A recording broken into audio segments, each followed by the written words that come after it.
don't know how to cope up from that situation, how to cope up from that situation, then it is very difficult for us at that time. यानी actually phase में हम जाने के बाद उससे कैसे cope up करेंगे ये अपने को पता ही नहीं रहेगा, तो हम वहां पे डिजास्टर फील हो जाएंगे and we will break down.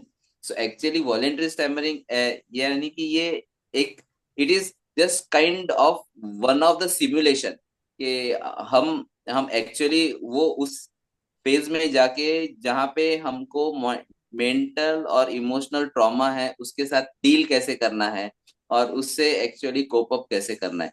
तो actual voluntary stammering is the best technique to or to manage the communication, like what Mhm. I feel. Okay. Okay. Thank you for that, Bhushan. Let's take a few more responses. Gajendra. Gajendra, do you want to go next? Yeah, sure. So actually, when we do voluntary, we will get to know like what we are trying not to stammer. Like we do lot of things. Like we will force extra. We will take our whole body to so that our words should come out. We will do that.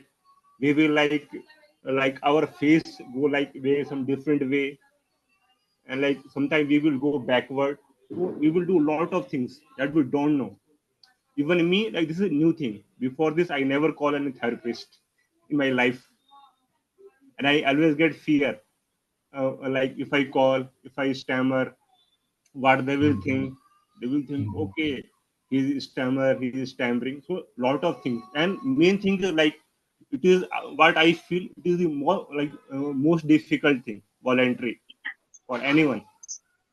When they do this, they can do any other technique very easily, and it Okay. helps a lot to take out like shame, guilt, like Bhushan said. Mhm. It is very important. Like we should do it on daily basis. Okay. Thank you. I think Dr. Vijay Aware was saying something. आपको कुछ Good afternoon, sir. I think voluntary stammering means when we stammers or or what you call stutters, then the behavior of speech or the speech is uncontrollable. We can't control that. Even we can't control our thought process also. Once it happens and happens. So it's like suppose we are like driving a vehicle and vehicle starts skidding or slipping. So that vehicle we can't control by the brakes or clutches. We can't do that. Same thing happens with that. That is means we what you call we are getting what we call it blank and all these things. So same thing happens with our speech. So I'm practicing actually voluntary stammering. I have not shared videos because of Diwali. I'm sorry, Sachin sir, but I will share this the video. I made the videos, sir. So I am doing the practice in my vehicle while like driving the vehicle. Once I start from the vehicle, I am doing this mama in the vehicle. The glasses are closed down and all. So the voluntary stammering means we stammers this. मतलब ये ऐसा है कि हम हमारा vehicle means we are doing the vehicle to skid itself by itself. तो मतलब vehicle को खुद हम स्कीडिंग पे लेके जाए स्लिप पे लेके जाए और फिर उसको हम खुद ही कंट्रोल करें. तो ये अगर हम सीख जाते हैं ना सर तो मुझे लगता है ये सब स्टैमरिंग की टेक्निक की हम खुद ही उसको मिमिक करेंगे और पूरा कंट्रोल कर सकते हैं. ऐसा मुझे लगता है सर. पता नहीं. So I am trying since morning. जैसे उठता हूँ मेरे दिमाग में शुरू होता है. अभी देखते हैं क्या होता है सर. और ये सचिन सर से बहुत एनर्जी मिलता है. तो देखते हैं क्या होता है. मेरे लाइफ में शायद थोड़ा सा अनफॉर्चुनेट है कि बहुत देर बाद मुझे ये पता चला. एक फीडबैक फटाफट धीरज से भी ले लें. धीरज ने भी काफी वॉलंटरी स्टैमरिंग किया है. धीरज, ब्रीफली बताइएगा कि वॉलंटरी स्टैमरिंग क्यों करते हैं आप, क्या फायदा हो सकता है इससे. धीरज. आवाज आ रही है क्या सर मेरी? हाँ आ रही है. या वॉलेंटरली स्टैमरिंग करने से जो हमारी हकलाहट के प्रति जो शेम है वो रिमूव होती है और हम अपनी हकलाहट को जानते हैं खुद कॉन्शियसली हकला कर. That what I think about this. Thank you, Dheeraj. Back to Amit. Can I ask Yatharth to Ah. say something as well? Because you were part of the TOPG and all that stuff as well, Yatharth. Nice to see you after so long. Yeah, Um, same. you wanna give us your take on it? Yeah, sure. So voluntary stammering is like we see our stammering in a mirror. Like if someone if someone has a damaged part of a face or something, and they constantly see themselves in a mirror after that, they will they will be familiar with what the situation is, and they will feel comfortable every day with when they watch themselves in a mirror. So that's what I think about voluntary stammering, that when we do voluntary stammering, we daily feel comfortable with our stammer, that we aren't ashamed of us of our stammer. So, and of course, in voluntary stammering, the control of the speech is in our hand. The control of the stammer is in our hand. So that gives a sense that yeah, we can control the blocks. So these are the 2 points that I wanted to share. Okay, thank you. और कोई share करना चाहता है?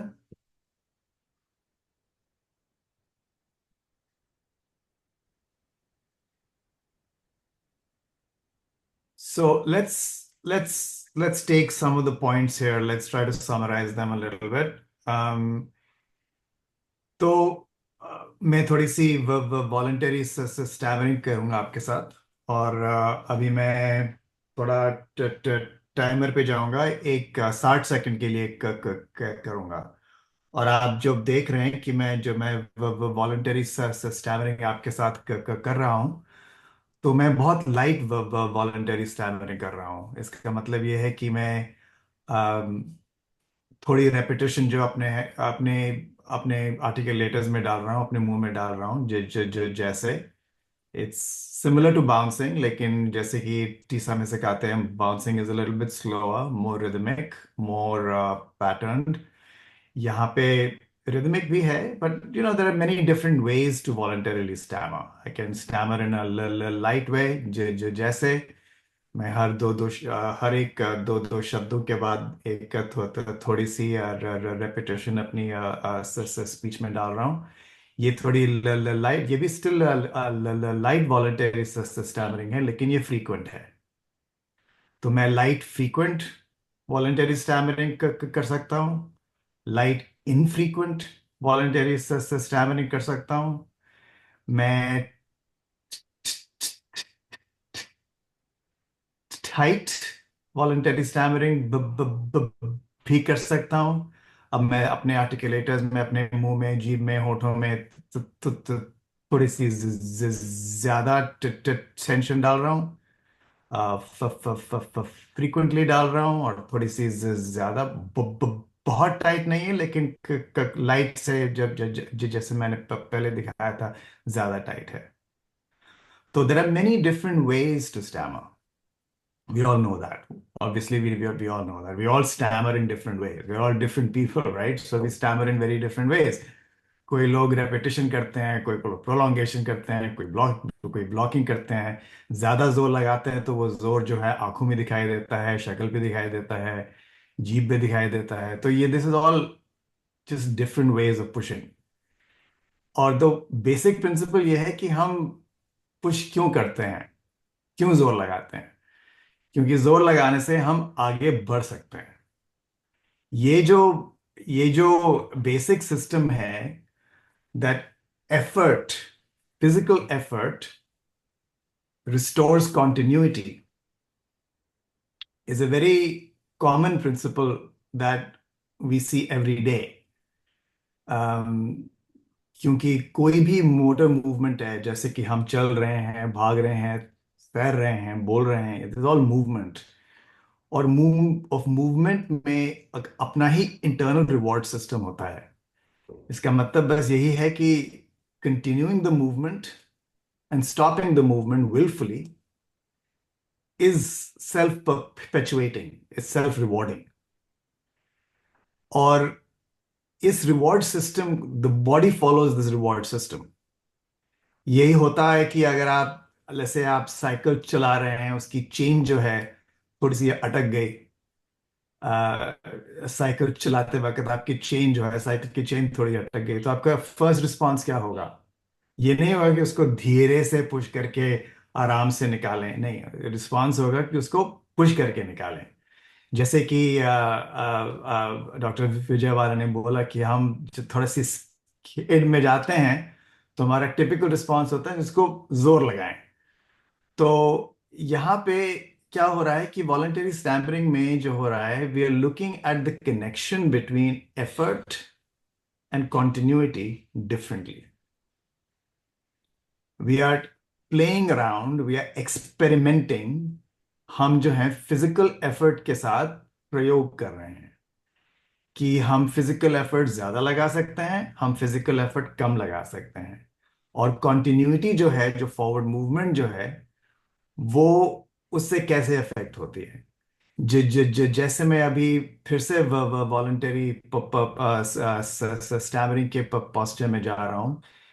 थोड़ी देर के लिए आपके साथ फिर मैं थोड़ी सी वॉलंटरी स्टैमरिंग करूंगा.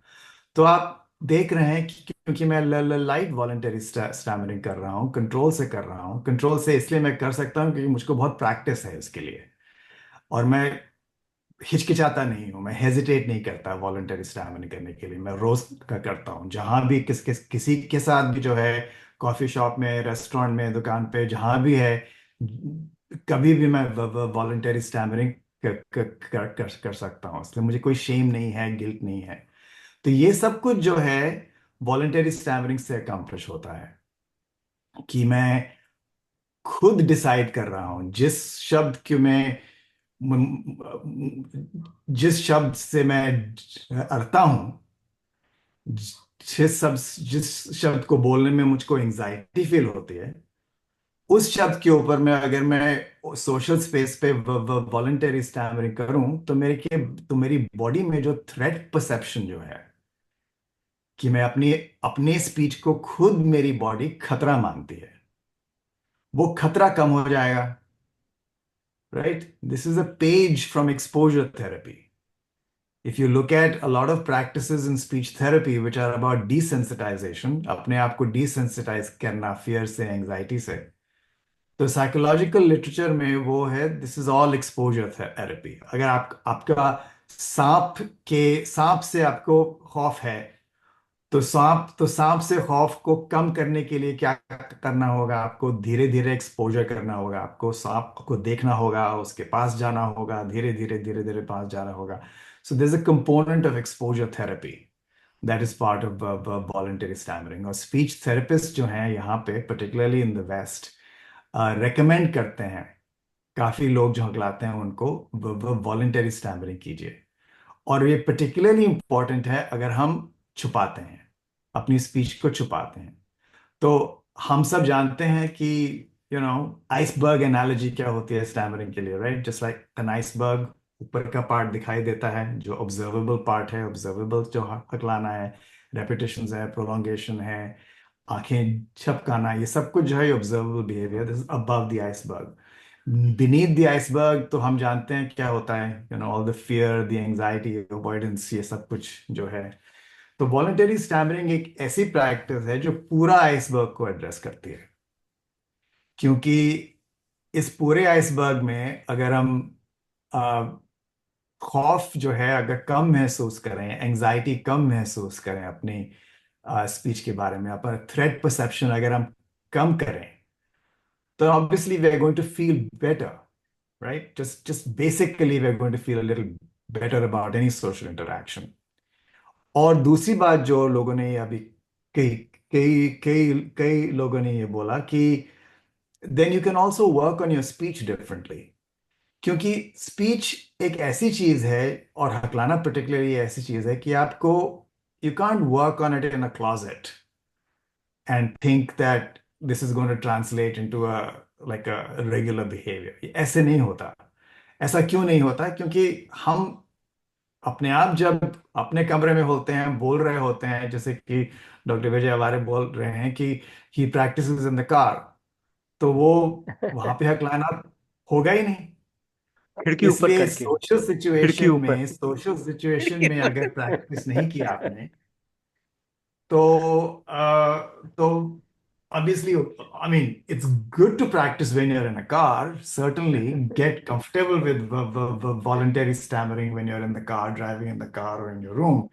But don't have any expectation that you'll be able to transfer it into the real life. Because stammering is not going to happen when you're in a car. It's going to happen in real life. It's going to happen socially. It's a socially cued behavior. It's environmentally cued behavior. उसके जो cues हैं, जो trigger हैं, वो सब environment में हैं. तो इसलिए stammering को you have to show it off. And voluntary stammering is a way of showing it off. Showing it off with some autonomy, showing it off with some agency, showing it off with some control, maybe a little bit more control. और ये ऐसी practice है जो सारे iceberg को address करती है एक साथ। एंड बेसिक पॉइंट ये है कि दो पॉइंट्स हैं इसके। एक तो ये है कि जितने आप ज्यादा अपनी स्टैमरिंग को दिखाएंगे, अपने टर्म्स पे दिखाएंगे, उतना ज्यादा आपकी बॉडी जो है थ्रेट परसेप्शन को कम महसूस होगी उसको। I am saying it in the wrong way, but basically you know what I am saying, you going to lower threat perception, जो सेंस ऑफ खतरा है वो उससे कम होगा। Secondly, a lot of behaviors that we don't do when we stammer, we can force ourselves to do when we do stammer. For example, voluntary stammering with eye contact. अब मैं आपके साथ voluntary stammering जब भी कर रहा हूं, मैं फुल आई कांटेक्ट के साथ कर रहा हूं। तो यही सेम स्टैमरिंग अगर मैं ऐसे वॉलंटरी स्टैमरिंग जो आई कांटेक्ट के साथ नहीं करूं, ऐसे कि मैं आई कांटेक्ट वर्ड कर रहा हूं, जब मैं वॉलंटरी स्टैमर करता हूं, it has a very different effect on you. It has a very different effect on the listener. Stammering with eye contact versus stammering without eye contact has a completely different effect on the listener. क्योंकि हम जो हैं अपनी stammering से लोगों को बता रहे हैं कि कैसे हमारे तरफ कैसा वो बर्ताव होना चाहिए। तो अगर आई कांटेक्ट इवेट करेंगे, तो दूसरा भी आई कांटेक्ट इवेट करना लगेगा, क्योंकि conversation is symbiotic. It doesn't depend only upon what you want to do, but you have to take the listener into account as well. इसलिए इसलिए मैं वॉलंटरी स्टैमरिंग से अगर मैं सीख सकता हूं, अपनी बॉडी को सिखा सकता हूं कि मैं हकला सकता हूं फुल आई कांटेक्ट के साथ। और ये बिहेवियर जो है, अगर मैं अपनी स्पॉन्टेनियस स्टैमरिंग में लेके आऊं, तो कम्युनिकेशन में कम इंटरफेरेंस होगी। So you can incorporate a lot of behaviors like pausing, like eye contact, through voluntary stammering, normalizing the behavior through voluntary stammering. So basically what we are doing is we are creating a proxy for our stammer. हमारी stammering खुद एक दूसरा रूप ले रही है, और इस रूप में उसके साथ हम खेल सकते हैं, स्टैमरिंग के साथ खेल सकते हैं। कभी इसको कम बना सकते हैं, कभी इसको ज्यादा बना सकते हैं, कभी इसको रेपिटेशन कर सकते हैं, कभी उसमें ब्लॉकिंग भी डाल सकते हैं, कभी हम इसको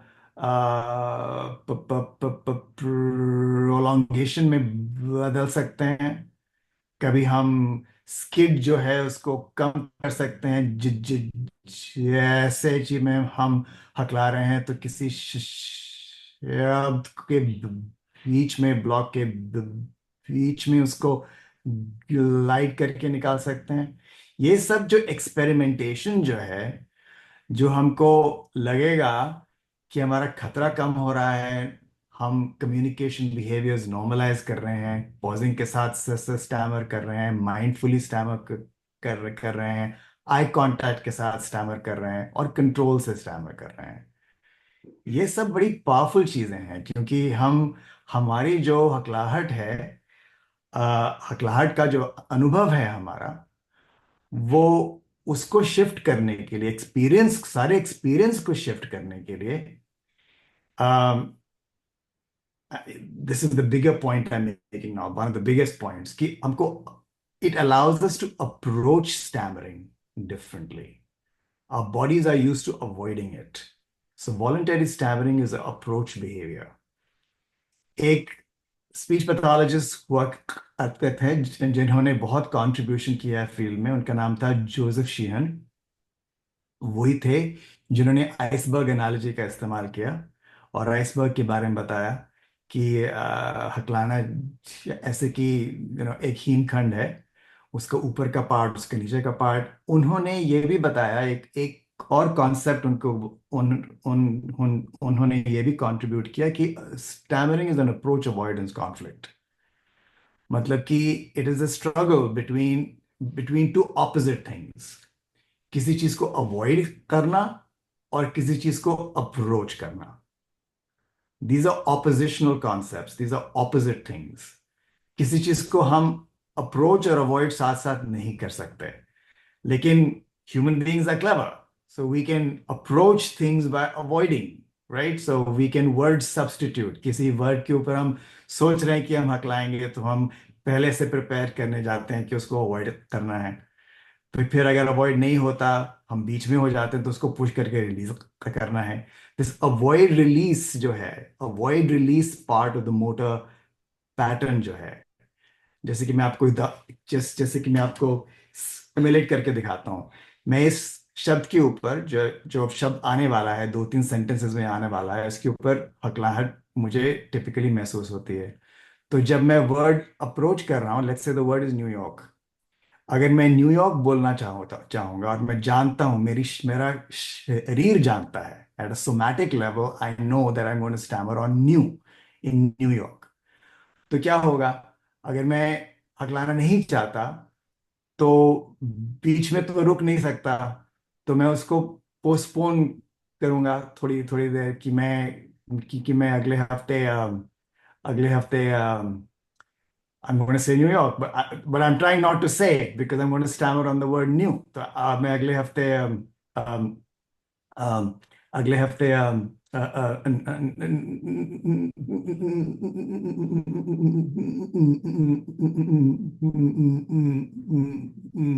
न्यूयॉर्क जाने वाला हूं. This is an avoid release sequence which I just showed you. कि मैं पोस्टपोन कर रहा हूँ, सर्कमलोक्यूट कर रहा हूँ, वर्ड को इनेविटेबली पुश कर रहा हूँ, लेकिन वो आ रहा है, मुझको बोलना है वो वर्ड, और नाउन है उसको. न्यूयॉर्क को किस किस किस और किसी ढंग से कैसे बताऊं? I can call it the Big Apple, yes, that would be another way to substitute. लेकिन अगर वो वर्ड नहीं यूज करना है, न्यूयॉर्क यूज करना है मुझको, तो आ रहा है वर्ड. जब वर्ड में आया तो मैं इसको, then my body shifts into release gear. But all of it is effort. All of it is struggle.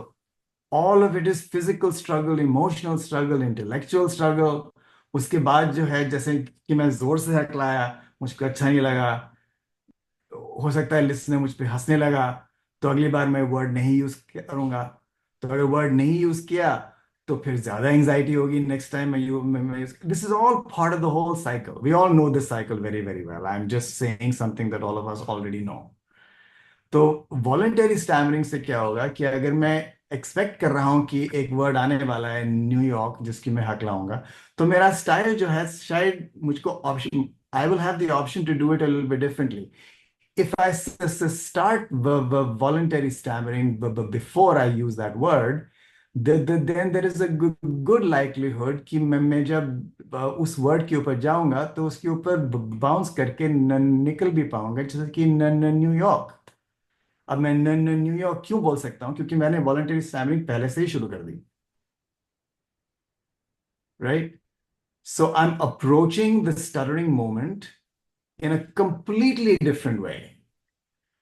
And I'm desensitizing to all of the negativity, जो नेगेटिव चीज है स्टैमरिंग एक्सपीरियंस में, उसको मैं डिसेंसिटाइज हो रहा हूँ, मेरा थ्रेट कम हो रहा है, मैं वॉलंटरी स्टैमरिंग की प्रैक्टिस से अपनी कम्युनिकेशन स्किल भी डेवलप कर रहा हूँ और थोड़ी सी फॉरवर्ड मूवमेंट भी डेवलप कर रहा हूँ। तो मेरी स्टैमरिंग जो है दूसरा रूप ले रही है और मैं ये फोकस नहीं कर रहा कि मैं नहीं हकलाऊं।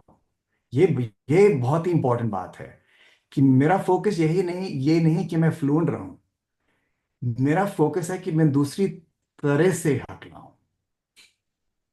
तो मेरी जो आइडेंटिटी है कि मैं एक व्यक्ति है जो हकलाता है, I am a person who stammers, ये आइडेंटिटी जो है ये बरकरार रहती है। तो अगर मेरी आइडेंटिटी अगर बरकरार रहेगी, उसको कंफर्म होगी every time, then I feel more comfortable with my identity as well. The more comfortable I feel with my identity, the more accepting I am of it. The more accepting I am of it, the more I put my stammering out there. The more I play with it, the more I experience it differently. So this also connects to acceptance. One of the big things about acceptance is why it's connected to change, because you don't worry about the extra stuff. You already accept yourself that you're a person who stammers. Stammering is very much part of what you do, what we all do, myself included. But that doesn't mean I have to stammer with a lot of physical effort. I can reduce the effort. I can learn to reduce the physical effort, and voluntary stammering is one way of doing it. I've said a lot. I'll be quiet. Yes, doctor. Yes. I just wanted to add one thing. Sure. It just came to me just now as I was listening to you, that we can also think of voluntary stammering as a laboratory, as a lab, wherein we can do a lot of experiments. Yeah. तो हम में से जो लोग chemistry पढ़ते थे किसी जमाने में, उन्हें याद होगा कि कुछ चीजें ऐसी थी जो घर में करना एकदम मना था, कि आप हाइड्रोक्लोरिक एसिड में पोटेशियम घर में नहीं डाल सकते, घर में डालेंगे तो आग लग जाएगी। लेकिन साइंस लैब में आपको करने की छूट थी। You could go to the lab and you can try out in test tube, ये थोड़ा डाला, थोड़ा वो डाला, देखा क्या हो रहा है। So because that was a safe environment wherein you could try out these silly experiments. So voluntary stammering is like a laboratory जहाँ पे आप अपने हकलाहट के ऊपर एक्सपेरिमेंट कर सकते हैं, थोड़ा करके देख सकते हैं कि ये करने पे क्या होता है, वो करने पे क्या होता है। क्या मैं आंखें खोल के हकला सकता हूँ? क्या मैं मुस्कुराते हुए हकला सकता हूँ? क्या मैं गर्दन सीधी रख के हकला सकता हूँ? तो वॉलंटरी स्टैमरिंग का मतलब यही है कि इस लैब में आप एक्सपेरिमेंट करते हैं and God willing you produce something, some product which conquers the market. Yeah, the lab experiment example is a very nice one because it just basically shows that with a different proxy, creating a different proxy for your stammer, you can work with it in a different kind of way. I also want to connect voluntary stammering, basically everything I've said, to the notion of flight, fight, and freeze, right? ये तो हम जानते हैं कि हमारे body में जो threat perception, जो खतरा है, इसका रिस्पॉन्स है फाइट, फ्लाइट एंड फ्रीज। तो फ्लाइट इज अवॉइडेंस। मैं अगर अपनी इनएविटेबल वर्ड को अगर मैं पुश आउट कर रहा हूँ या पोस्टपोन कर रहा हूँ या वर्ड सब्स्टिट्यूट कर रहा हूँ, that's a kind of a flight, that's the avoidance. फिर जब मैं हकलाट में जाता हूँ तो ब्लॉक में जाता हूँ तो पुश करके निकलना, that is the fight. And also freeze is very much part of it as well, because if I stop and if I postpone, I think about what word I want to say, that's akin to a freeze. So ये सब कुछ जो है, जो fight, flight, freeze जो response है, ये बहुत नॉर्मल रिस्पॉन्सेज हैं हमारी बॉडी जो है। That's why I like to think about stammering as a somatic experience, as a bodily experience, क्योंकि जब आप उसको सोमैटिक एक्सपीरियंस, एक शारीरिक जो अनुभव के लिहाज से देखें, तो what do you have to put your body through? It becomes the priority. In order for the body to feel less fear, it has to go through fear, not away from fear, but through fear. In order for the body to feel less anxiety, it has to experience anxiety in a different kind of a way, not away from anxiety, but experience anxiety in a different kind of way. So by the same token, the way to reduce the fight, flight, and freeze is to fight differently, fight with less effort, is to avoid the flight, get into the stammer, go into the stammer and voluntary stammer if you have to, make full eye contact when we voluntary stammer. And then in the process क्या होगा कि हम ये भी थोड़ा सा experiment कर सकेंगे कि जब जब मैं ब्लॉक के बीच में होता हूँ तो बीच में फ्रीज करके प्रोलॉन्ग करके कैसे निकलना है, इसको पुल आउट बुलाते हैं, जो टीसा के करिकुलम में भी है। अब हम कभी टीओपीजी में पुल आउट की प्रैक्टिस भी कर सकते हैं, जैसे कि मैं अभी ये आपके सामने बहुत वॉलंटरी स्टैमरिंग और पुल आउट की प्रैक्टिस कर रहा हूँ। तो वॉलंटरी स्टैमरिंग के बहुत फायदे हैं और ये सारे इसके कनेक्शंस हैं in my book.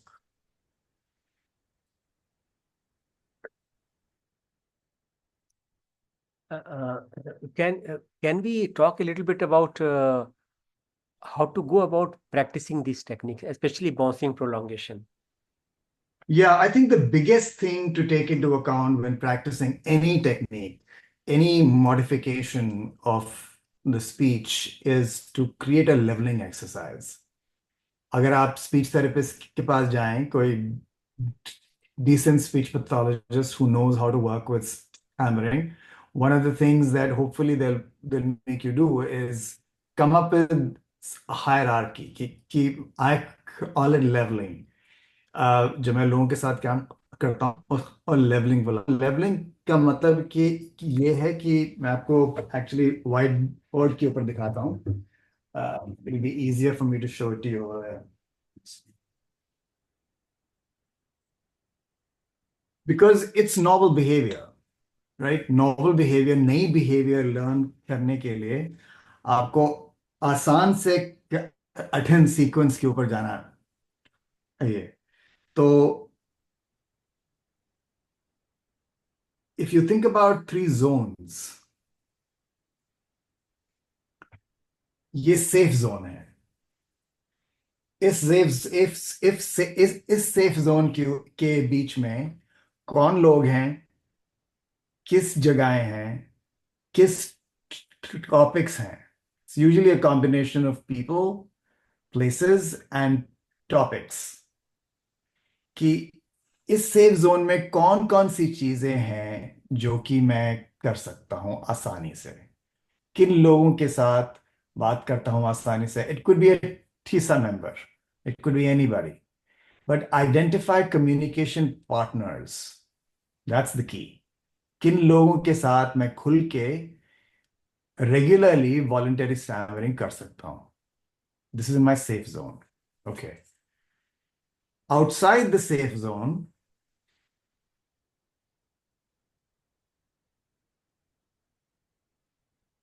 is my stretch zone। ये आसान है, नंबर 1, ये आसान है, ये थोड़ा सा मुश्किल है। यहाँ भी मुझको थोड़ी सी ऑकवर्डनेस फील हो रही है। मैं थोड़ा सा कंफर्टेबल हूँ, लेकिन इसके मुकाबले सेफ जोन के मुकाबले में यहाँ पे ज्यादा कंफर्टेबल नहीं हूँ। Outside this is the third circle, और इस सर्कल को मैं बुलाता हूं stress zone. Safe, stretch and stress. तो इस जोन में क्या है, इस जोन में क्या है, इस जोन में क्या है और इस जोन में क्या है।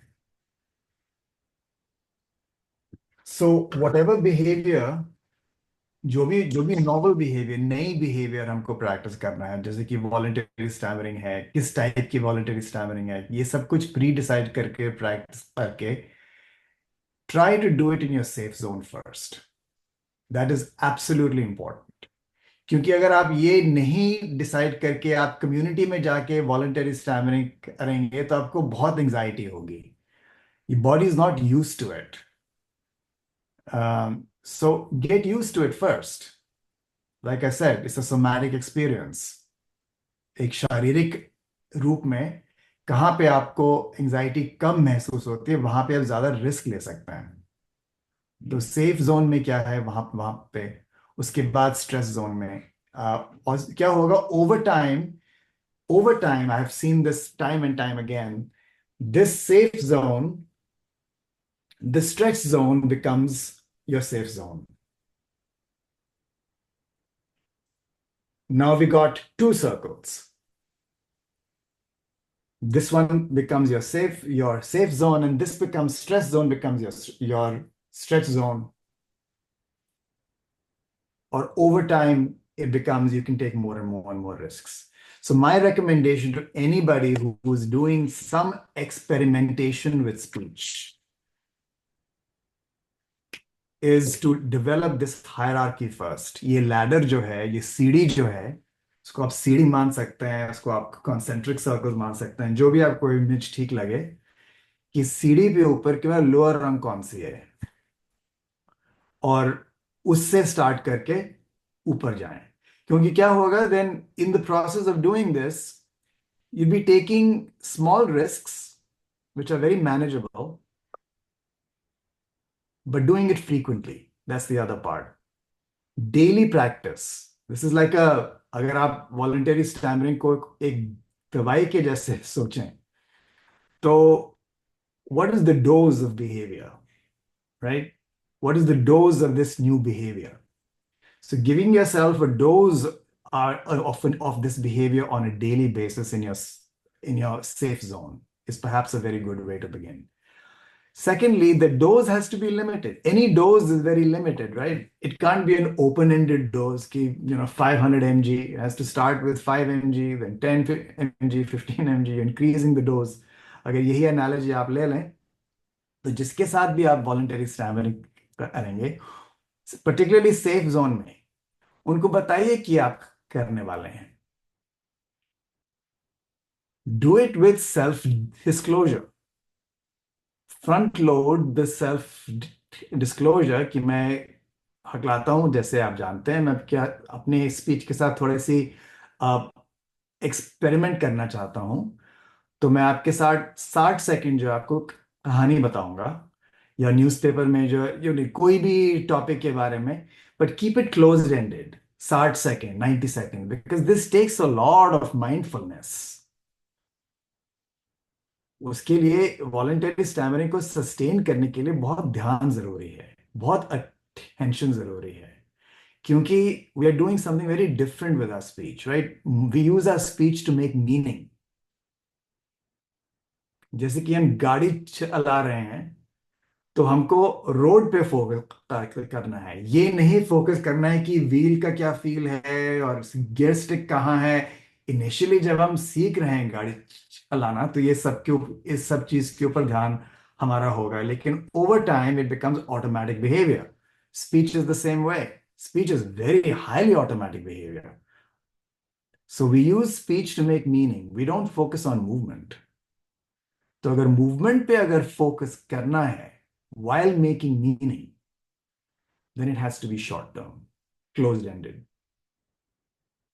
So when I work with people, we design in a 1 hour session or whatever, we will do no more than 5 minutes of voluntary stammering for the first half an hour. But we'll record it, we'll play it back, we'll play with it. We'll say, can you make this more tight? Can you make this more light? Can you make this more frequent? Can you make this less frequent? इस lightness के scale पे light, tight, frequent, infrequent, अगर आप x axis देखें, y axis देखें, तो इस type का जो combination है, इस type के experiments जो हैं, that if you give yourself, I think it becomes a regular dose of behavior that you do on a daily basis.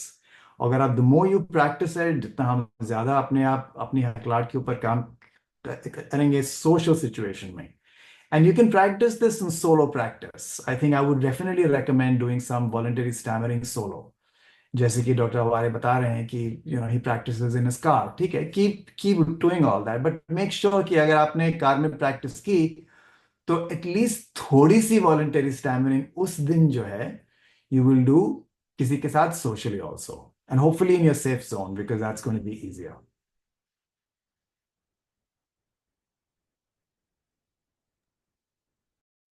Okay, so I think you want to add anything more, Dr. Amit? Or shall we take a couple of questions? Yeah, let's take some questions and comments. हाँ, तो बताइए आप लोग कि कोई अभी आप कोई दिक्कत या मुश्किल महसूस कर रहे हैं. आप में से कुछ लोग ये चीजें कर रहे हैं. So are you facing any difficulty? Sachin sir, Abhishek Singh this side sir. हाँ, बोलिए बोलिए. मैंने 2.1 मॉड्यूल में 2 वीडियो बनाया था चार टेक्निक के हाँ लिए. हाँ सो जो हाँ मैं सेकंड टाइम बनाता वीडियो, उसमें लाइक जो भी मुझे आता था मैं सब कुछ डाल दिया उसमें. मैं समझ नहीं पा रहा हूँ मैं गलती कहाँ कर रहा हूँ. लाइक ऐसा आपने हाँ फीडबैक हाँ देकर मैं खुद को रोकने की कोशिश कर रहा हूँ, बट आई डोंट हाँ. फील कि मैं खुद को रोक रहा हूँ. मे बी मैं गलत हो सकता हूँ, बट अगर मैं अच्छे से उसको फीडबैक मिलता तो मेरे लिए और इजी होता है उसका काम करना. आपने क्या सार्थक का वीडियो देखा? सार्थक ये का? सर मैंने देखा था. अच्छा अच्छा, उसके बाद आपने क्या गजेंद्र का ऑडियो सुना? ऑडियो नहीं सुना सर उनका. मैंने लाइक उनका जो हाँ, ड्राइव उनका लिंक आया था उन्होंने वो ओपन नहीं हो रहा था, तो मैंने फिर. कोई अभी आप देखना, उन्होंने सबको दे दिया है. आप थोड़ा देखना कि बाकी लोग कैसे कर रहे हैं. उसके बाद फिर आप ओके अपना सर. वीडियो भी देखना, तो आपको अपने आप जवाब मिल जाएगा. आपको अपने आप जवाब मिल जाएगा. आप पहले थोड़ा स्टडी करना, कॉम्पिटिटिव स्टडी करना, गजेंद्र का, सार्थक का थोड़ा देखना.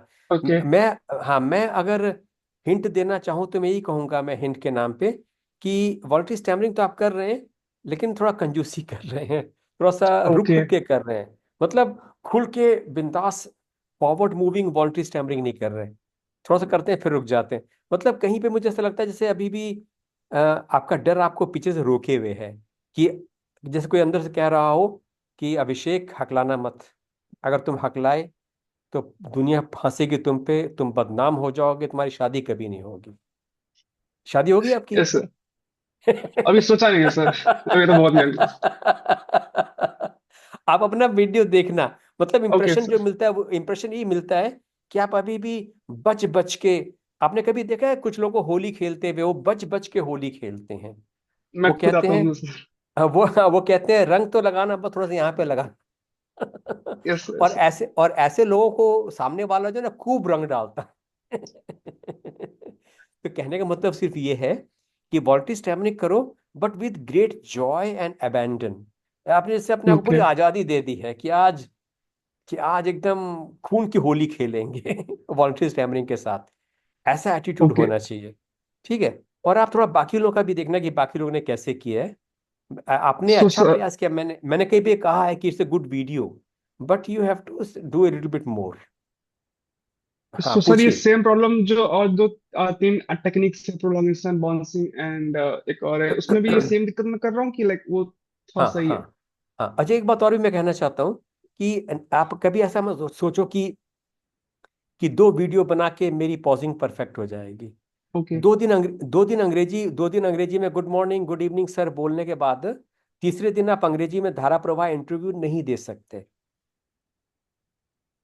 आप 2 दिन पाइथन कोड लिख के चौथे दिन आप पाइथन प्रोग्रामर नहीं बन सकते. It takes lot of practice.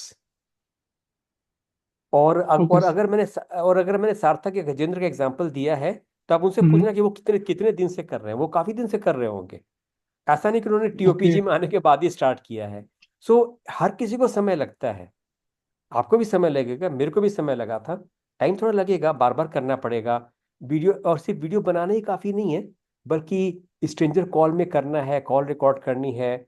मगर जैसे डॉक्टर अमित कह रहे हैं कि बहुत ज्यादा अपने आप को ओवरवेल्म भी नहीं हो जाने देना है, कि एक ही दिन में 10 लोगों को कॉल किया और फिर इतने थक गए कि आप परेशान हो गए, वो भी नहीं.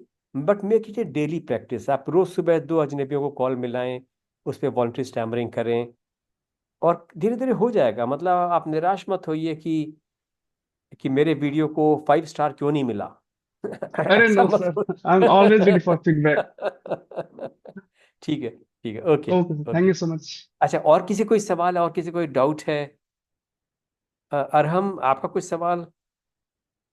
हाँ, सार्थक बोलिए. बोलिए सार्थक. सर हाँ सर। सर मेरा एक है सवाल कि वो ये है कि हम जब वॉलंटरी टैमरिंग कर रहे होते हैं तो वहाँ पे हमें वॉलंटरी टैमरिंग कितनी अ, करनी होती है, कि मतलब जब हम शुरू में वॉलंटरी टैमरिंग शुरू करते हैं तो ये हमें समझ में नहीं आता कि हमें कि मतलब वो अ, कितनी करनी है। हाँ तो हाँ बस यही था।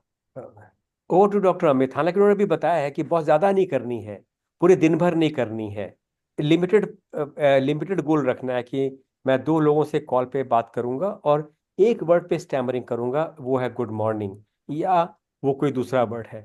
वह ये तय करके दिन में 2 बार आपने कर लिया बहुत है, लेकिन but doctor Amit also should explain further. Yeah, I agree with you. A small frequent dose. छोटी, अगर आप ओस की एनालॉजी ले लें तो एक स्मॉल डोज ऑफ बिहेवियर, अगर आप डिसाइड करें कि stranger call, now stranger call, picking up the phone, talking to somebody, मेरी असम्पशन है कि वो आपके सेफ जोन में होगा। अगर आपके वो सेफ जोन में नहीं है तो और कोई सिचुएशन ढूंढिए जो आपके सेफ जोन में होगी। Talking to a stranger is not in the safe zone for everybody. It's in the safe zone for some people but not for others. Because क्या होता है, क्वाइट ऑफन जो है, अगर हमारी इमोशनल रिएक्टिविटी ज्यादा है, सेंसिटिविटी ज्यादा है, और अगर आप किसी किसी लिसनर के ऊपर लाइक फोन पे बात कर रहे हैं, phone is a very high pressure situation, क्योंकि फोन में हमको इमीडिएटली आंसर देना होगा। सो टाइम प्रेशर इज करना फोन पे बहुत मुश्किल काम है। और क्या होता है कि अगर आप इमीडिएटली आंसर नहीं करेंगे, फोन पे आंसर, कोई जवाब नहीं, कोई आवाज नहीं निकलेगी, तो हमारा रिएक्शन, तो लिसनिंग का क्या रिएक्शन होगा? It's gonna hang up on you. तो वो सब कुछ जो है लोगों को ठीक नहीं लगता। तो अम, अगर आपको बहुत सेंसिटिविटी है इन चीजों से, then maybe phone conversation is not in your safe zone. Maybe it's in your stress zone. Maybe it's not something you want to start with. Find what is easy for you. That would be my biggest recommendation for you, कि आप ये levelling exercise जो मैंने आपको बताई कि safe zone में क्या है, स्ट्रेस जोन में क्या है और स्ट्रेस जोन में क्या है, ये एक्सरसाइज बहुत इंपॉर्टेंट है। सोच समझ के 1-2 दिन लगा के, you don't have to come up with the full list at the same time. Dwell on it, think about it. Maybe it'll shift. Maybe you think that something is your stress zone, but it's actually in a safe zone. So give yourself the time to process all this information. So my recommendation would be, start out in a way where you feel safe, where you feel confident, where you can do the behavior easily. And when you do it once or twice.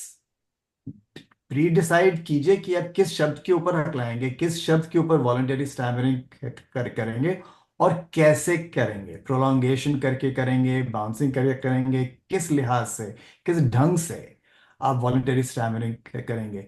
The more premeditation that is going into the task, the more in control you are likely to feel. So that's one thing.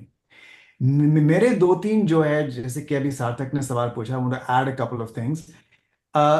2-3 ground rules हैं जब मैं voluntary stammering करता हूँ किसी के सामने, particularly stranger के सामने, या एक अजनबी के सामने अगर मैं वॉलंटरी स्टैमरिंग करता हूँ। जैसे कि मैंने बताया था एट द बिगिनिंग, में दिवाली पार्टी पे जा रहा हूँ वीकेंड पे, तो I am going to do some voluntary stammering over there, this is just what I do. तो when I do voluntary stammering at the party with somebody, I'm going to do it early in the conversation. I might lead with it, but if I don't lead with it, I will do it in the first 2 or 3 sentences. और मैं typically जब मैं voluntary stammering ऐसे पहली बार करता हूँ, अजनबी के साथ करता हूँ जो जो नहीं जानता कि मैं हकलाता हूँ, then I combine this with self disclosure. तो मैं वॉलंटरी स्टैमरिंग करके उनको इमीडिएटली बता देता हूँ, जैसे कि आप देख रहे हैं, मैं थोड़ा हकलाता हूँ। तो जब मैं हकलाऊं तो just give me a little bit more time and keep some eye contact so I can move through my stammers easily. तो इसमें क्या हुआ, मैंने वॉलंटरी स्टैमरिंग की, उसके बाद सेल्फ डिस्क्लोजर भी किया, राइट। तो जब मैंने ये सब कुछ किया तो मेरी एंजाइटी ऑटोमेटिकली कम हो गई, क्योंकि अब मेरी इन्वेस्टमेंट में यही नहीं, अब मैं इन्वेस्ट नहीं कर रहा हूं कि मैं छुपाऊं। That is the biggest thing. My investment in avoidance has gone down. Secondly, try to do, and this is tough, this is the hardest part, but if you can do this, this is going to make the most difference. Do voluntary stammering on days when you're feeling fluent. जब आपकी speech जो है ज्यादा natural fluency आप महसूस कर रहे हैं, नेचुरल, क्योंकि हमारे पास यही होता है, स्टैमरिंग वेरिएबल है और सिक्लिकल है। कई दिन हमको ज्यादा होती है, कई दिन कम होती है, उसके बहुत रीजंस हैं और बहुत पर्सन सेंटर्ड रीजंस हैं, इंडिविजुअल रीजंस हैं। तो जो भी आपकी रीजन है, अगर आप कॉन्फिडेंट फील कर रहे हैं अपनी स्पीच में, उस दिन आपको वॉलंटरी स्टैमरिंग जो है अगर आप करेंगे तो उससे दो चीज होगी। एक तो ये होगा कि उन दिनों पे जब आपकी स्पीच आपके कंट्रोल में है, जब आप स्टैमरिंग कर रहे हैं, नेचुरली बहुत फ्लुएंट हैं, that's when you need the honesty, कि मैं इस बार नहीं हकला रहा हूं, लेकिन मैं हकलाने वाला व्यक्ति हूं। Identity affirming practice is called an identity. Voluntary stammering is also called an identity affirming practice. कि मैं identity जो है, मैं खुद को affirm कर रहा हूँ, acceptance practice. तो needed on days when I am feeling more fluent. Okay, that's when I need the honesty. Second, उन दिनों में जब मैं spontaneously फ्लुएंसी ज्यादा महसूस कर रहा हूं, मैं वॉलंटरी स्टैमरिंग ज्यादा कंट्रोल से कर सकता हूं। तो doing the dose, getting a dose of behaviour on days that you need it the most, and which are the days which are when you're feeling spontaneously fluent, those would be my ground rules. That's how I operate. कि मैं जिस दिन जो है particularly fluent feel कर रहा हूँ, उस दिन मैं वॉलंटरी स्टैमरिंग ज्यादा करता हूँ, क्योंकि मुझको डिसेंसिटाइजेशन की ज्यादा जरूरत है, और मैं स्टैमरिंग जो है कंट्रोल के साथ भी कर रहा हूँ, क्योंकि मेरी स्पीच बेसिकली फ्लुएंट है उस सिचुएशन में। And I will do it early in the conversation, not later on the conversation. ऐसे कि इंग्लिश में एक्सप्रेशन है कि अगर आपको कोई चीज, if you want to do something tough, do it in the morning. Swallow the frog in the morning. If you heard this, swallowing the frog. For breakfast. कि जो For चीज, breakfast. हाँ, क्या? Have the frog for the breakfast. Have the frog for the breakfast. जो चीज कठिन है, उसको सुबह में उसको at the beginning of the day you do it. If you don't feel like going to the gym, go to the gym at the beginning of the day. It's like a similar sort of a concept here. So, and especially as Dr. Y is saying, like he's driving to work and he's practicing his voluntary stammering at the beginning of the day. Good. Try it socially somewhere. और दूसरी बात यह है कि मैं, of course, these are all concepts coming out of speech therapy. Reflection is very important. तो मैं recommend करता हूँ कि जब आप किसी भी change process से जा रहे हैं, जैसे कि TOPJ है, this is a change process, journal the process, लिखिए उसके बारे में।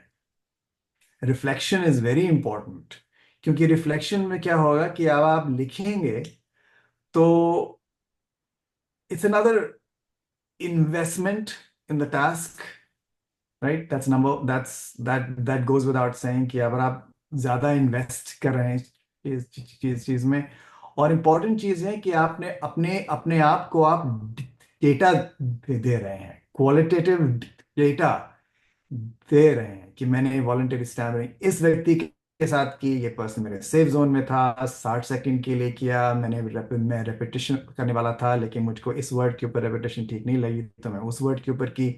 ये डेटा जो है आप दे रहे हैं अपने आप को, this is making the experience that you gone through permanent and portable. Because by writing something down, you're taking something that is transitory, transient, and making it permanent. And of course, you can look at it anytime, so it's also portable. So taking an experience and making it permanent and portable is very much part of it. So it's like this completes the whole cycle. कि मैं ये मेरा plan था, ये मैंने plan execute ऐसे किया, और उसके बाद ये मेरे these were my thoughts and feelings. रहम, आपका आपका आपका कोई सवाल है? ये हाँ यस हाँ सर, मेरा बोलिए। एक क्वेश्चन था कि हम्म, मैं एक वॉलेंटरी स्टैमरिंग और भी जो टेक्निक्स वगैरह हैं वो बाहर भी यूज कर पा रहा हूँ, पर होता ये मैं जब करता हूँ तो कुछ देर तक तो काफी अच्छा लगता है कि मैंने कर लिया, फिर मैं दोबारा उसी पुराने वाले जोन में चला जाता हूँ कि अपने बारे में बहुत बुरा लगता है कि मैं क्यों हकला रहा हूँ इतना। तो हम्म। इस चीज से कैसे डील कर सकता हूँ? तो मेरी रिकमेंडेशन आपको ये होगी कि आप काफी टाइम तक अपने सेफ जोन आइडेंटिफाई कीजिए और उसमें प्रैक्टिस लगातार कीजिए। क्योंकि वहां पे अगर आपको जो लोग ट्रस्टेड कम्युनिकेशन पार्टनर्स हैं, आपके जो सेफ कम्युनिकेशन पार्टनर्स हैं, जो जो आप ठीक साथ आप कॉन्शियस नहीं है, आपको बुरा नहीं लगता कि इनके साथ मैं हकलाऊं, उनके साथ रेगुलरली प्रैक्टिस कीजिए। वहां पे अपनी थ्रेट जो है, अपना जो थ्रेट परसेप्शन है, पहले कम कीजिए। That is why sensitivity to hierarchy, मतलब कि इस क्या आसान है क्या कम है, ये बहुत इंपॉर्टेंट चीज है। This is something that is in Dr. Srivastav's video on, like, what are the 9 to 10 steps. And he gives this analogy that if you are, don't do something big, do small things on a regular basis. He takes the example of an 18-wheeler on the highway. When making a turn, it goes back and forth, back and forth, back and forth a lot. तो मतलब कि यही है, this is the same kind of analogy here. Do it in your safe zone. Do small things, small steps, छोटे छोटे steps, लेकिन regularly. क्योंकि अगर आप big step लेंगे, if you सेम, अगर आप सीढ़ी की एनालॉजी ले लें, अगर आप एक स्टेप से पांच फिफ्थ स्टेप के ऊपर जाएंगे, and if you fall, you're going to feel the fall a lot more. If you are at the first step and you fall, you won't feel the fall very much. Kind of the same concept here. So keep it easy, keep it simple, because simple gets done, easy gets done. ठीक है, तो अरहम आपको समझ में आ गया ना? Doctor साहब का जवाब समझ में आया आपको? यस सर, छोटे छोटे स्टेप लेके आगे बढ़ना है। हाँ, और उन्होंने ये भी एक कहा, टाइम मुझे और उन्होंने ये भी जी कहा कि कुछ समय तक, मे बी 1 महीना, 2 महीना, 3 महीना, आप बहुत ज्यादा स्ट्रेंजर टॉक ना करें। आप जिनके साथ कंफर्टेबल हैं उनके साथ ही बातचीत की प्रैक्टिस करें। जैसे यहाँ पर आप जरूर प्रैक्टिस करें, लेकिन कुछ समय के लिए आप अपने शहर में बस स्टैंड पे जाके प्रैक्टिस मत करिए, अजनबियों से बहुत ज़्यादा मत करिए, क्योंकि ये समझ ऐसा लग रहा है कि आपको थोड़ा तकलीफ हो रही है। ये जैसे आपने बताया ना कि मुझे बाद में बड़ा खराब लगता है कि मैं क्यों इतना हकला रहा हूँ, तो शायद वो इसी वजह से कि आप बहुत ज़्यादा चैलेंजिंग सिचुएशंस में अपने को डाल रहे हैं। तो ये उनका सुझाव है, और मेरा भी ये सुझाव है कि 2 3 4 में जब तक आप थोड़ा कंफर्टेबल ना हो जाएं, तब तक आप प्रैक्टिस अपने क्लोज सर्कल में ही करें। जैसे इस ग्रुप में कर सकते हैं, आप अपने वीडियो बना के यहाँ भेज सकते हैं, लेकिन अजनबियों से थोड़ा सा भी दूर रहिएगा। अच्छा, तो ये सारी बातों को समझने के लिए मैं चाहता हूँ छोटी सी हम एक्सरसाइज कर लेते हैं। सब लोग चैट में 3 कंडीशंस या 3 लोगों के नाम लिखेंगे जिनके साथ उनका लेवल ऑफ कंफर्ट बहुत ज़्यादा है, थोड़ा कम है, और बहुत कम है। इसको ऐसे लिखिएगा, जैसे मान लीजिए आपको जवाब देना है, मैं बड़े आराम से वॉलंटरी स्टैमरिंग कर सकता हूँ।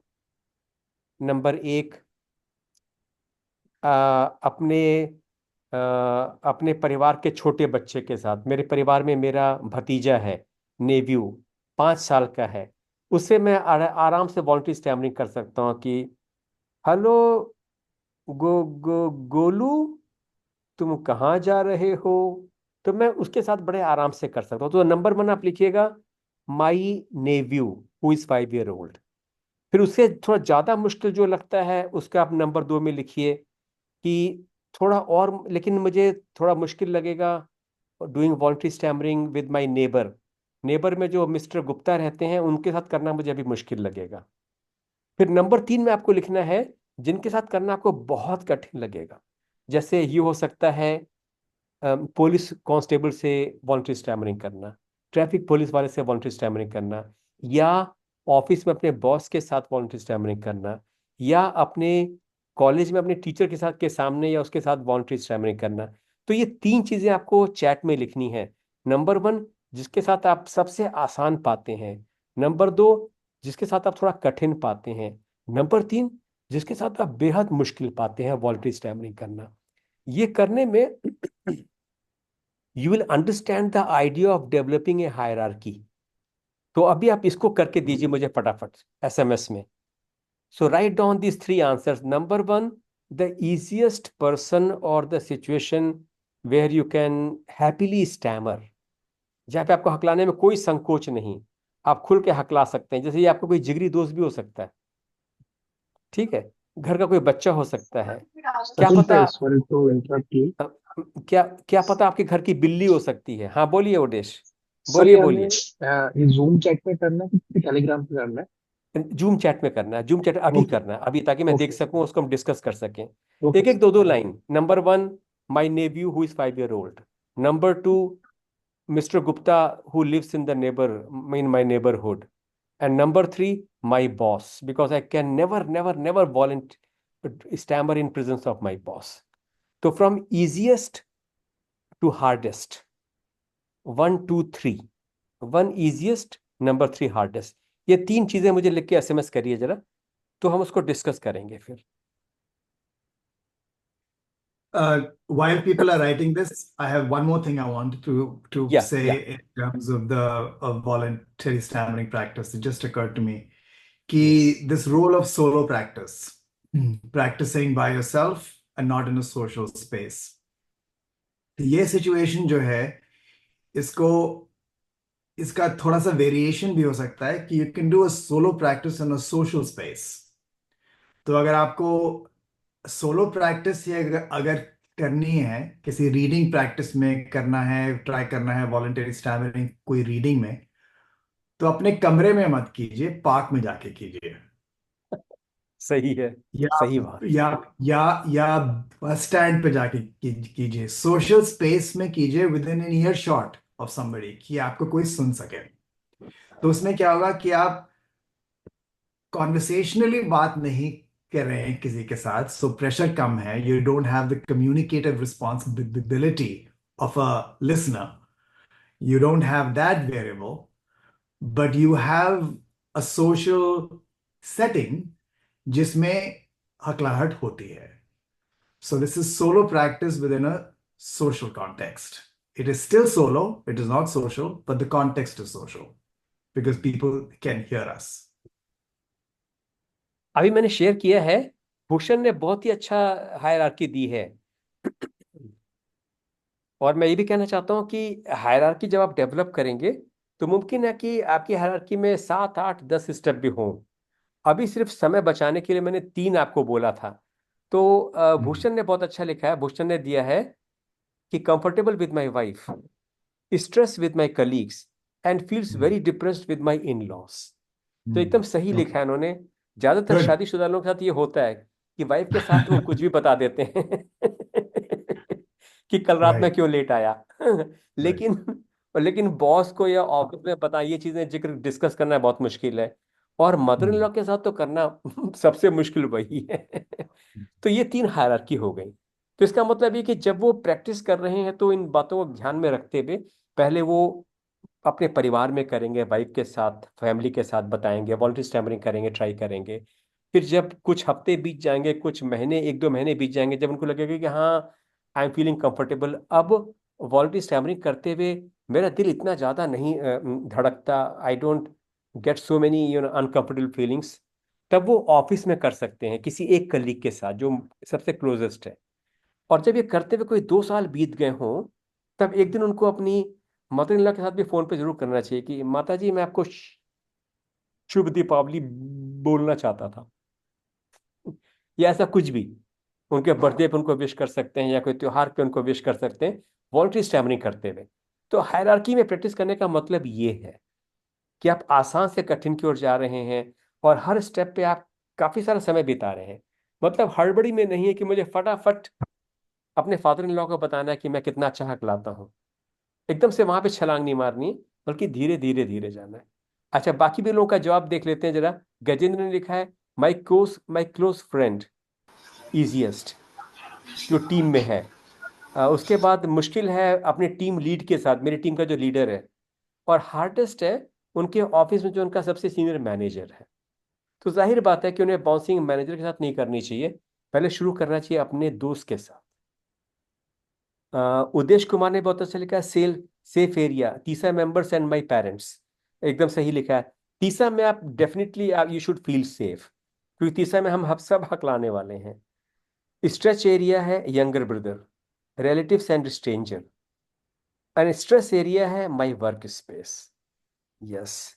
सो हम सबका ये अलग अलग होगा। किसी के लिए वर्क स्पेस जो है वो कंफर्टेबल हो सकता है, स्पेशली अगर वो सीनियर पोजीशन में है, काफ़ी सालों से एक ही कंपनी में काम कर रहा है। लेकिन कुछ लोग जो नए नए किसी कंपनी में गए हैं, उनके लिए जाहिर बात है कि उनका वर्क स्पेस जो काफ़ी स्ट्रेसफुल होगा, तो उनको वहां से शुरुआत नहीं करनी चाहिए।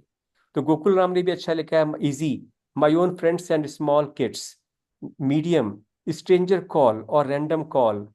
थर्ड, आर्टिस्ट, बॉस और प्रेशर कंडीशन। एकदम सही है। तो इस ढंग से थोड़ा आप सोचिएगा। आज today after this zoom, spend some time with a paper and pen, write down not just 3 but try to write 12, 14, 15, as many situations or people possible, and then reorganize them. उसके आगे आप नंबरिंग कर सकते हैं। पहले आपने जिसको 1, 2, 3 दिया था, afterwards you can think about it and you can reorder them. You can say, no, no, no, no, this doesn't deserve 1. This should be at number 4. And what I have put at number 6, this should ideally be at number 2. So rearrange that list. And then when you start practicing, keep this list in your mind. You've got no business to go to step number 7 until and unless you are comfortable with step number 3. Common sense, but we often forget. Over to Amit. मैं एक बात भूषण से पूछना चाहता था कि आपने लिखा है number 2, stress with my colleagues. तो your colleagues are not all the same, तो कोई कॉलीग्स होंगे जहाँ पे स्ट्रेस कम महसूस होगा, कोई कोई कॉलीग्स होंगे जहाँ पे स्ट्रेस ज्यादा महसूस होगा। तो आप, like, one of the things that I would do with you if you were taking speech therapy with me is that I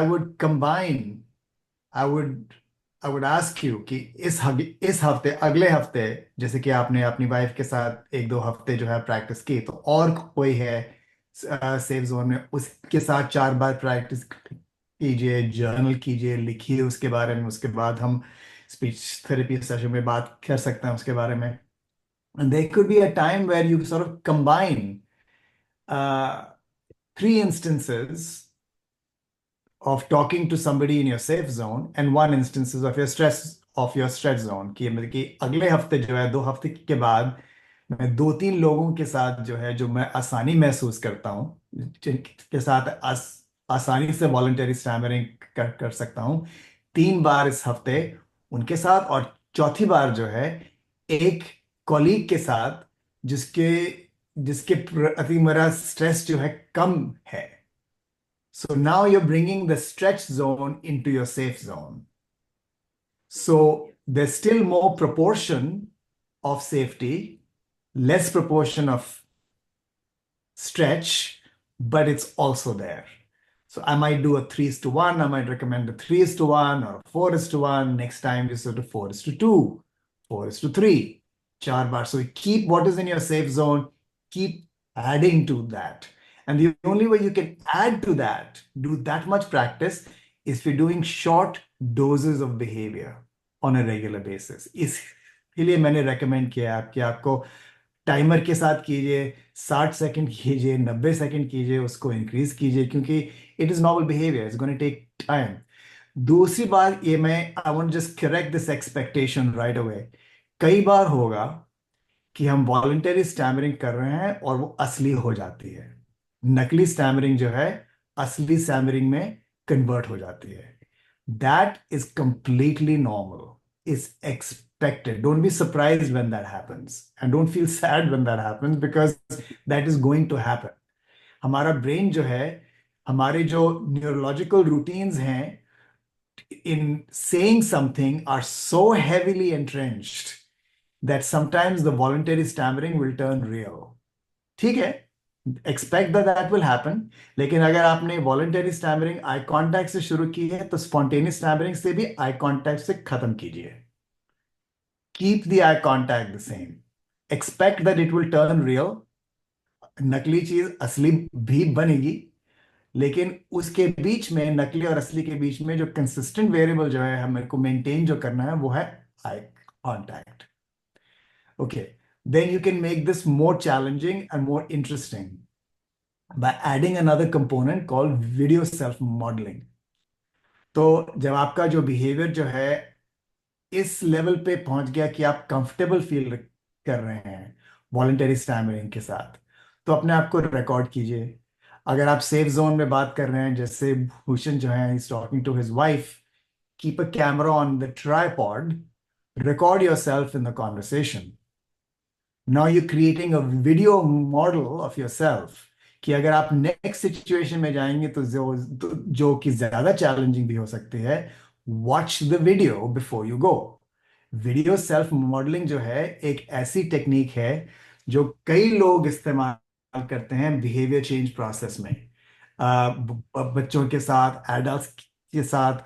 अगर आप स्पोर्ट्समैन ही देख लें, जो जो लोग स्पोर्ट्स खेलते हैं, जो स्पोर्ट्समैन है, वो अपनी शॉट को, जो अपने शॉट जो मारी है, जैसे कि कॉल स्ट्राइक है या बास्केटबॉल शॉट है, उसको बार बार देखते हैं कि मैंने क्या किया, कि मैं इसको चेंज कैसे करूंगा, कि it's a physical movement, right? तो how can I do this differently. मैंने इस बार वॉलंटरी स्टैमरिंग की, जब मैं असली हो गई तो मेरा आई कांटेक्ट हट गया, ठीक है। तो अगली बार मेरा रोल यह है कि जब मैं नकली से असली होगी तो मैं आई कांटेक्ट मेंटेन करूंगा। मैंने जो वीडियो बनाया था, ये मुझको क्लियरली दिखा रहा है कि मैं आई कांटेक्ट फिर भी अवॉइड कर रहा हूं। So I need to maintain the eye contact during a regular stammer. So video self modeling and journaling both are good ways of taking data कि मेरा एक्सपीरियंस कैसा था, because once you have the data, the feedback, then you can reflect on it and make very specific changes next time. I've got a question for Dr. Vijay. Dr. Vijay, आपने एक ही लिखा है पेट, माई पेट। आपका first comfortable level माई पेट है, मगर second third दूसरा आपने भी दूसरा भी लिखा है सर मैंने। अच्छा अच्छा अच्छा पहले मैसेज किया था, एक पेट था, बाद में एंटर कर दिया, मुझे समझ में नहीं अच्छा आया। अच्छा, कोई बात नहीं, कोई बात नहीं, ठीक है ठीक है second I am thinking it is unknown person, क्योंकि उस ठीक है पर्सन को हम ठीक जानते ही नहीं, तो उसके सामने ठीक किया तो क्या फर्क पड़ेगा। ठीक है। तो थोड़ा आप और सोचिएगा, आप सब लोग सोचिएगा कि ये 3 लेवल ही नहीं, बल्कि ये 20-22 तक जा सकता है, क्योंकि स्ट्रेंजर में भी हो सकता है कि पोस्टमैन आपके लिए स्ट्रेंजर है, मगर उससे आपको अकलाने में कम डर लगे। इसी तरह से ट्रैफिक पुलिस वाला, वो भी स्ट्रेंजर है, मगर मुमकिन उससे ज्यादा डर लगे। So when you start thinking and analysing deeply, you will discover that your fear varies over a vast range of scenarios and people.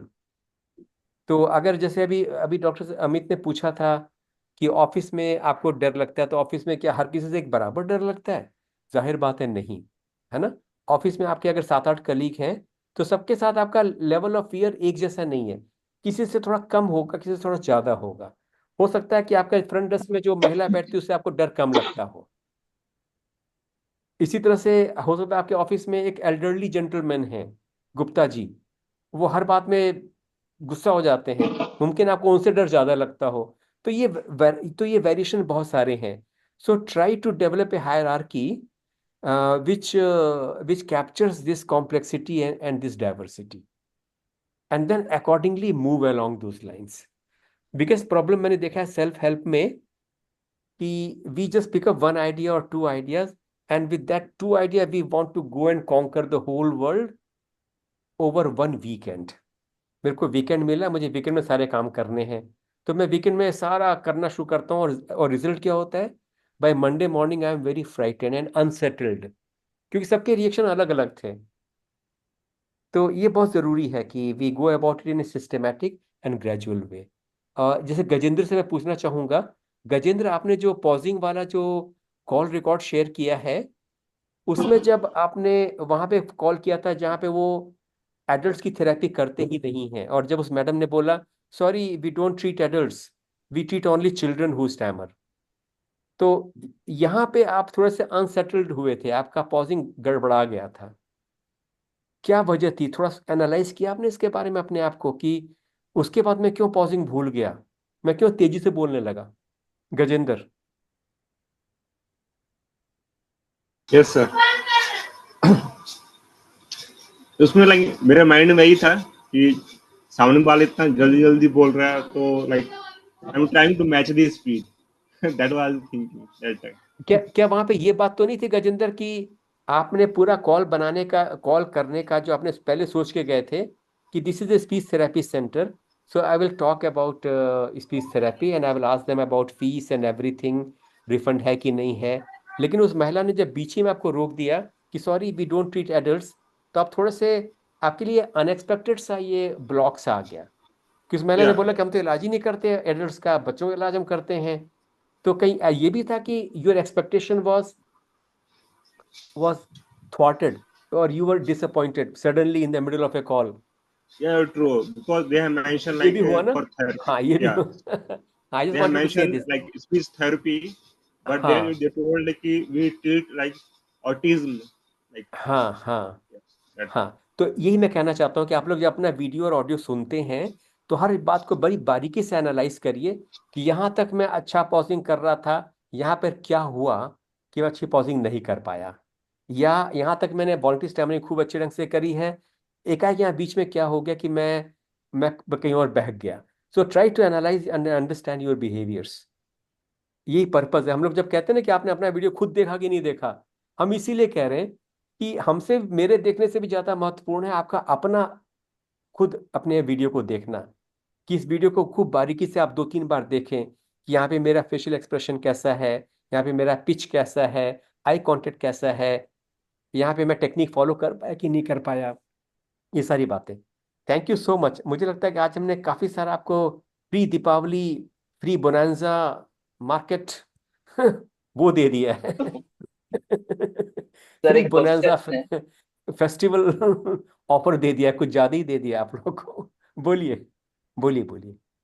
Sir हाँ एक एक क्वेश्चन है, मैंने वो ऑडियो कॉल कैसे करना है वो हाँ पूछने वाला हूँ, क्योंकि लास्ट टी टी पीओपीजी में बोला गया था कि हाँ टीसा के मेंबर्स को कॉल करके उनसे प्रायर परमिशन लो कि मैं हाँ आपका कॉल रिकॉर्ड कर रहा हूँ, पर आपने हाँ। बोला है कि स्ट्रेंजर कॉल करना है, तो फिर call how to record that call? एक मिनट, स्ट्रेंजर कॉल अगर आप तीसरा के बाहर के लोगों को कर रहे हैं तो आप एक दूसरा भी फोन साथ में रख लीजिए और इस फोन से कॉल करते रहिए, और इस दूसरे फोन से आप रिकॉर्ड कर लीजिए, दूसरे एंड्रॉइड फोन से। आजकल बहुत से लोग 2 फोन रखते हैं क्योंकि सिम बहुत ज्यादा यूज कर रहे हैं ना। फोन में तो ये, रिकॉर्डिंग का भी होता है सर फैसिलिटी, डायरेक्ट कॉल भी रिकॉर्ड कर सकते हैं, देयर इज अब लेकिन recording facility in there in मगर द कई फोन बार इटसेल्फ। वो सामने वाले को पता चल जाता है जब आप कॉल रिकॉर्डिंग सामने वाले करते हैं, सुनाई देता है ना, सुनाई तो देता है, सामने वाले तो को पता चल जाता है कि वो आप भी कॉल कर किसी रहे हैं, और कई बार वो इस प्राइवेसी वजह का। से बात नहीं करता आपसे। तो अगर आप यस बिना यस, बताए एग्जैक्टली। रिकॉर्ड करना चाहते हैं तो यूज 2 फोन्स, 2 एंड्रॉइड फोन्स, एक पे आप कॉल करिए और दूसरे पे रिकॉर्डिंग ऑन करके ऑन कर लीजिए, और उसको फिर ग्रुप में शेयर कर दीजिए। तीसरा तीसरा ग्रुप में आप किसी से भी बात कर रहे हैं तो अगर आप बोलेंगे मैं कॉल रिकॉर्ड कर रहा हूँ तो मुझे लगता है किसी को एतराज नहीं होगा। बस आपको एक ही बात का ध्यान रखना है कि अगर ये आप लगता है पुरुष हैं तो सर कि महिलाओं को शायद फोन ना करें, क्योंकि वो शायद एक रूल भूषण है जी कि को आप उनको स्पैम नहीं कर सकते। हाँ, बोलिए। शायद भूषण जी को उनका ये सवाल था शायद सर क्या? कि हम अगर कोई स्ट्रेंजर से बात कर रहे हैं और उसका हाँ आवाज और कॉल रिकॉर्ड कर रहे हैं तो उसको हाँ, कोई दिक्कत तो नहीं ना, वो ऑब्जेक्शनेबल तो नहीं ना सर? मेरे ख्याल से तो ऐसा कि आपकी किसी नियत को कुछ पे डिपेंड करता है। आपकी नियत तो सही है ना, आप कुछ उसे ब्लैकमेल तो नहीं करने वाले बाद में कि मेरे हकलाने पे सर तुमने ऐसा मैं बोला था मैं तुम्हें ये कोर्ट में ले पूछना जाऊंगा। चाहता हूँ कि गजेंद्र जी ने कैसे रिकॉर्ड किया है? like गजेंद्र ने? yeah, हाँ like we have different apps, so you can download app also for recording, or like a simple way like what sir told, that is very easy, most simple. If you have हाँ, two phones, वही सही, that is very easy. वही सही। आप तो किसी का आई phone मांग आई भी सकते डोंट हैं हैव। परिवार, आप किसी का फोन मांग तो सकते हैं एक्चुअली परिवार में। आपका आपका ऐप कौन सा है भैया एक बार सर उनसे, वो ऐप कौन सा है सर, मेरे को जानना है सर। गोकुल राम को बता देना गजेंद्र कौन सा Okay. ऐप है वो। आप हाँ टेलीग्राम ग्रुप में शेयर कर देना। आप गजेंद्र एक छोटा सा ऑडियो बना के शेयर कर देना कि this is how you can record a call. 2-3 method बता देना उसमें। Okay, sure. ओके, तो और कोई किसी का सवाल या कोई फीडबैक? 1 मिनट में बोलूँ sir? So far, short short the one women. Sentence. Wait a minute. Women are very quiet. So let me invite Divyanshi for her feedback. उसके बाद मैं आपको मौका दूंगा मैं। नहीं सर। हाँ, बोलिए दिव्यांशी, आपका कोई सवाल है, कोई फीडबैक है? आपका हायरार्की वाला मैंने देखा सही है। सर जो ये बताया है कि स्ट्रेस सेफ और स्ट्रेच वाला,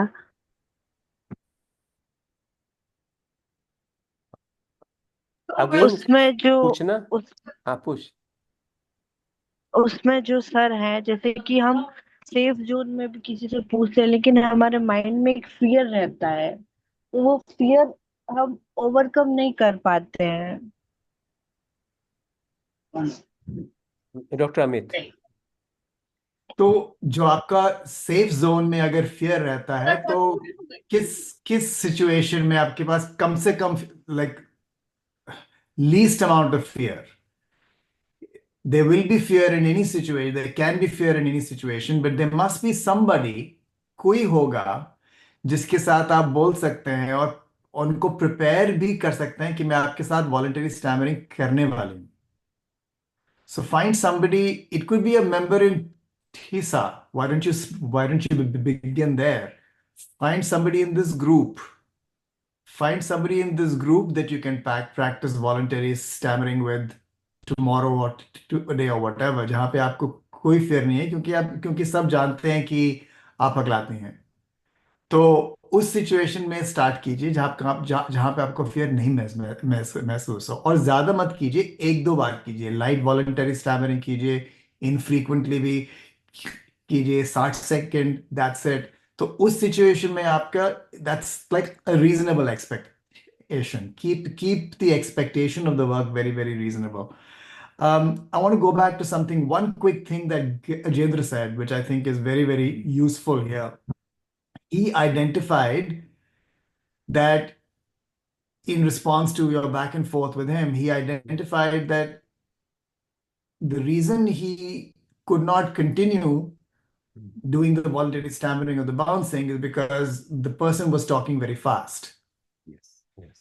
This is all part of knowing your stammer, right? This is a very big concept in TISA as well. Know thy stammer, which is a next step to knowing yourself, right? Yes, yes. So understanding कि क्यों मैं behaviour maintain नहीं कर सका, क्योंकि time pressure जो था मुझको ज्यादा महसूस हुआ। टाइम प्रेशर क्यों महसूस हुआ? क्योंकि the person was talking very fast. Okay, good, you identified for yourself कि आपको टाइम प्रेशर ज्यादा महसूस होता है कि जब आप किसी के साथ बोल रहे हैं जिसकी स्पीड ज्यादा है। ठीक है। सेकंड, और किस चीज में आपको टाइम प्रेशर ज्यादा महसूस करता है, स्टिक विद दैट थीम। ये भी हो सकता है कि आपको टाइम प्रेशर ज्यादा महसूस करता है, आप ज्यादा महसूस करते हैं टाइम प्रेशर जिसके साथ जो आपको आई कांटेक्ट नहीं दे रहा। ठीक है, that's the second reason. Now you know what are the variables for you that are relevant for time pressure. All this is also very important to note, because then when you fight time pressure, resist time pressure, you can very specifically manipulate this part कि मैं time pressure इसके साथ resist करना सीखूंगा जो कि ज्यादा बोल रहा है, ज्यादा बोल रहा है, ज्यादा तेज बोल रहा है। तो इसके मैं टाइम प्रेशर कैसे रेजिस्ट करूंगा इसके साथ, मैं अपने आप को फोर्स करूंगा कि जब मेरी बारी है बोलने की तो मैं 2 सेकंड का पॉज लूं, उसके बाद मैं शुरू करूं, और जब मैं बोलूं तो 2 बार 2 शब्दों पे आराम से वॉलंटरी स्टैमरिंग करूं। So now you have resisted time pressure in a very specific situation. Next, maybe you want to resist time pressure with somebody that is not making eye contact with you. So then what do? You make the eye contact. Whether the person is making eye contact or not, you've identified that time pressure is a big cause of your eye contact or lack of eye contact is a big factor in the time pressure. So next time, I'm going to specifically in this situation not add a pause, but maintain eye contact with this person who's not making eye contact with me. So by knowing your stammer, by knowing your stammering experience, getting in touch with your stammering experience, you will identify particular variables that you can tweak, that you can manipulate, that will allow you to feel more agency, more autonomy over time. So that was a very important point that he just made, which I wanted to connect to this conversation. It's kind of late, so I need to head out. I think you also need to close up. Yeah. So we will wind up, and before winding up, I just want to say to Divyanshi, आप voluntary stammering या कोई भी technique का practice कर सकते हैं सोनम के साथ, योगेश्वरी के साथ, विद्या के साथ. You can fix up a time with them on video conferencing. Second day, third day, twice a week or thrice a week, and practice with them. That should be your comfort zone. So thank you, everyone. Thank you so much. Have a good time over Deepavali and all the festivals coming up, all lined up one after another. Have a great time. Enjoy yourself and take care. And keep talking and keep Happy talking Diwali and to keep all. talking. Happy Same to Diwali, you. sir. Yes, sir. Happy Diwali all. Happy Diwali. Happy Okay, Diwali, Dr. Amit, everybody. thank you so much. Bye. Thank you so much, Happy Amit. Diwali, Thank sir. you. Happy Thank Diwali, you. sir. Happy Diwali, Sonam. Same to you. Bye. Happy Diwali, sir.